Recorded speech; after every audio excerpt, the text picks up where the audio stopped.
पारसनाथ की सवारी ऊंटनी है, आदि शक्ति की सवारी औरत है, सरस्वती की सवारी मोर है, और ईश्वर की सवारी नंदी है, कुबेर की सवारी घोड़ा है, शेरे बबर की सवारी नैऋत्य की सवारी शेरे बबर है, पारसनाथ की स्वाले अलैहिस्सलाम की सवारी ऊंटनी है। अगर स्वाले अलैहिस्सलाम की सवारी को, पारसनाथ की सवारी को देखना चाहते हो, बुर्राक में देखो, गर्दन लगी है ऊंटनी की। आदि शक्ति की सवारी औरत है, आदि शक्ति की सवारी को देखना चाहते हो, बुर्राक में देखो, औरत की शक्ल मौजूद है। कुबेर की सवारी घोड़ा है, अगर कुबेर की सवारी को देखना चाहते हो, घोड़े के खुर मौजूद हैं। सरस्वती की सवारी मोर है, सरस्वती की सवारी को देखना चाहते हो, मोर दुम की लगी है। कृष्ण जी की सवारी गरुड़ है, कृष्ण जी की सवारी को देखना चाहते हो, बुर्राक में देखो, पर लगे हुए हैं। हाँ, इसलिए 1,80,000 अंबिया मां सबक जो गुजरे, उनको अल्लाह ताला ने जो वाहन दिया था सवारी, इसी सवारी के अवयव थे, जुज थे। जब तमाम जुज इकट्ठा जमा हो जाते हैं, उसका नाम है बुर्राक। तमाम अंबियाओं की सवारियों की मजमूई कैफियत का नाम है बुर्राक। जब तमाम अंबियाओं की मजमूई कैफियत का, सवारी की मजमूई कैफियत का नाम बुर्राक है, अब उस बुर्राक पर सवार होने वाला वजूद कौन सा हो? बुर्राक पर वही व्यक्ति, वही जात सवार हो सकती है जिसके अंदर 1,80,000 अंबियाओं की रूहानी ताकत मौजूद हैसियत से इख्तियार की गई हो, वही जात उस पर सवार हो सकती है। यह है सवारी मोहम्मदुर रसूलुल्लाह सल्लल्लाहु अलैहि वसल्लम की सवारी। अंबियाओं की सवारी क्या है?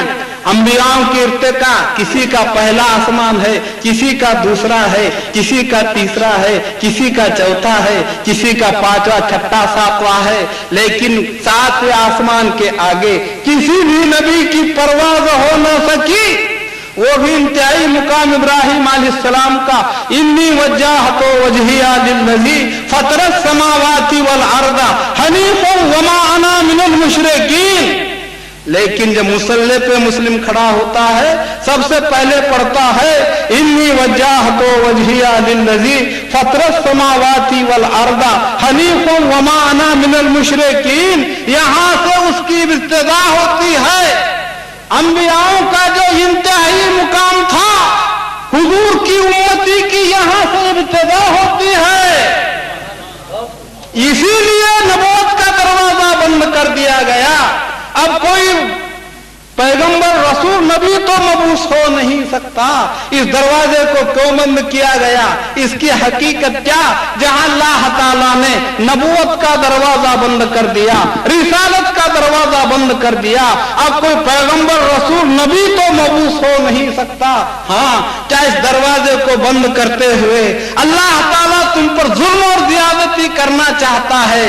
ऐसे हरगिज हो नहीं सकता।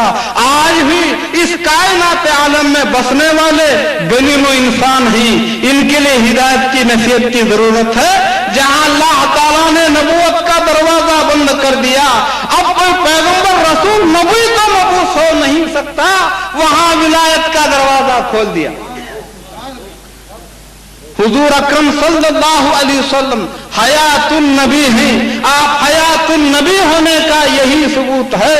वली जिसकी उम्मत में होते हैं पैदा, वली जिसकी उम्मत में होते हैं पैदा, वो आते हैं बनकर खुदा का इरादा। बताओ तो ऐसा भी कोई नबी है? आज ईसा दुनिया के लिए मेरा चैलेंज है, क्या आज ईसा अलैहिस्सलाम की उम्मत में कोई वली मबूस हो सकता है? यहूदी दुनिया के लिए चैलेंज है, क्या मूसा अलैहिस्सलाम की उम्मत में अब्दाल मबूस हो सकता है? श्री कृष्ण जी की उम्मत में गौस मबूस हो सकता है? ऐसा वो कौन सा रसूल है जिसकी उम्मत में विलायत का सिलसिला जारी किया गया हो? वो सिर्फ और सिर्फ मोहम्मद रसूलुल्लाह सल्लल्लाहु अलैहि वसल्लम ही की उम्मत के लिए दरवाजा खोल दिया गया। आप ही की उम्मत में वली, गौस, खुतूब, अब्दाल, औताद, मुजद्दिद आते रहेंगे। क्यों आएंगे? गर्जोगात क्या होगी? इन कुंतुम तुहिब्बूनल्लाह फत्तबिऊनी युहब्बुकुमुल्लाह। औलिया किराम क्यों आएंगे? कामिल इत्तिबा करने के लिए। किसकी? मोहम्मद रसूलुल्लाह सल्लल्लाहु अलैहि वसल्लम ही की इत्तिबा करने ही के लिए आएंगे। वो कैसे आएंगे? मकसद क्या होगा? एक तो अल्लाह की वहदानियत को तमाम कौमों में मनवाने के लिए, दूसरा अल्लाह हुजूर अकरम सल्लल्लाहु अलैहि वसल्लम की रिसालत को तमाम कौमों में मनवाने के लिए, तीसरे हुजूर अकरम सल्लल्लाहु अलैहि वसल्लम के एहसानात को अक़वाम आलम पर जताने ही के लिए औलिया किराम आते रहेंगे। वही नया दीन पेश नहीं करेंगे, नई किताब नहीं रहेगी, नई नमाज नहीं रहेगी, वही आमुक्ता दोहराया जाएगा। वही किताब, वही शरीयत, वही दीन, वही रिसालत, वही नबुवत, सब कुछ वही होगा। इसमें जर्रा भर भी फर्क हो नहीं सकता। इसलिए औलिया अल्लाह क्यों आएंगे? कामिल इत्तिबा करने के लिए। किसकी? मोहम्मद रसूलुल्लाह सल्लल्लाहु अलैहि वसल्लम की। इसीलिए जब तक, इसीलिए तमाम अंबियाओं में आदम अलैहिस्सलाम से ईसा अलैहिस्सलाम तक जिस कदर अंबिया मां सबक गुजरे, हुजूर अनवर सल्लल्लाहु अलैहि वसल्लम की उम्मत में पैदा होने की तमन्ना की, दुआएं की, रब्बे हमारे रब उसकी उम्मत में हमें कम से कम पैदा कर दे। इसकी तकमील भी अल्लाह ताला करा देता है। वो कैसे करा देता है?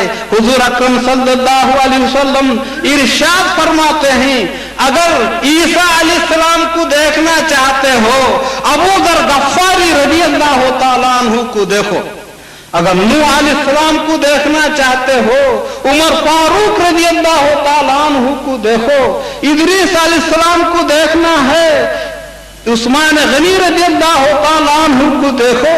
यहया अलैहिस्सलाम को देखना है, किसको? अली करमुल्लाह वजहू को देखो। और अबू बकर सिद्दीक रज़ी अल्लाह को, इब्राहिम अलैहिस्सलाम को देखना है, अबू बकर सिद्दीक रज़ी अल्लाह तआला अन्हु को देखो। ये कुल नबी हैं, मेरी उम्मत में पैदा होकर आए।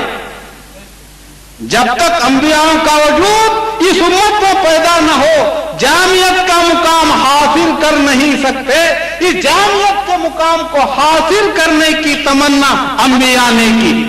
तमन्ना मसीह अंबिया बनकर आए, ये उसकी हकीकत है। कहने का मतलब यही है, सबसे पहले उस माबूद हकीकी का मैं शुक्रिया अदा करता हूं। कृपाणु, नृपाणु, परम दयालु एक ही जात है, और कोई व्यक्ति कृपाणु, नृपाणु, परम दयालु हो नहीं सकती। लेकिन आज की दुनिया कृपाणु, नृपाणु, परम दयालु को भुला कर बैठी है। वो कृपाणु कैसा है, नृपाणु कैसा है, परम दयालु कैसा है, जरा सुन लीजिए। आसमान से बारिश बरसती है, जिसे पर्जन्य वृष्टि कहते हैं। ये मुर्दा जमीन जिंदा होती है। मुर्दा जमीन जब जिंदा होती है, स्थूल देह का रक्षण होता है। आलम नासूद की रूमियत होती है। चवार आती, गेहूं आती, सब चीज पिकती है। आलम नासूद की इस इर्तिका होती है। ठीक यही हकीकत है। अगर आसमान से बारिश न बरसे, ये मुर्दा जमीन जिंदा हो ही नहीं सकती। इसीलिए मैं कहता हूं, गवर्नमेंट हुकूमत 5 वार्षिक योजना, 10 साल की योजना निकालती है, और बड़े बड़े तालाब बनाते हैं, पानी का संग्रह कर लेते हैं। शेतकर किसानों के खेतों तक पानी सप्लाई होती है। उसके बाद 3 महीने मुतवातिर खेत वाले को पानी मिलने के बाद चौथे महीने में क्लार्क आकर कहने लगता है, शेतकरी बुआ, हाँ लखा ठेवा, हम जो पानी तुमको दिए ही तालाब का, उसका टैक्स, उसका बिल इतना हुआ है, टैक्स दाखिल करा दें, ठीक, वरना तुमको तालाब का पानी मिल नहीं सकता। ये कैसे कृपाणु नृपाणु हो सकते हैं? मैं कहता हूं, कृता का आयुष्य 18 लाख वर्ष है, त्रेता का आयुष्य 12 लाख वर्ष है, द्वापर का आयुष्य 8 लाख वर्ष है, कलयुग का आयुष्य 4,32,000 है। आज तक वैदिक धर्म वालों के पास ये युग 20 दफा गुजर चुके, वहां से यहां तक आसमान से बारिश बरसती है, लेकिन आज तक अल्लाह ताला ये उद्गार निकाल न सका। हमने जो पर्जन वृष्टि की, आसमान से बारिश बरसाई, उसका ट्यास इतना हुआ है, उसके ट्यास को दाखिल करा दें ठीक, वरना हम आसमान से बारिश बरसाना बंद कर देंगे। इसे कहते हैं कृपाणु, इसे कहते हैं नृपाणु। बिला बदल देता है, कभी मुआवजा उसने तलब ही नहीं किया। इसीलिए कहने का मतलब यही है, वह कृपाणु नृपाणु परम दयालु एक ही जात है। गवर्नमेंट बहुत मोटे तालाब बना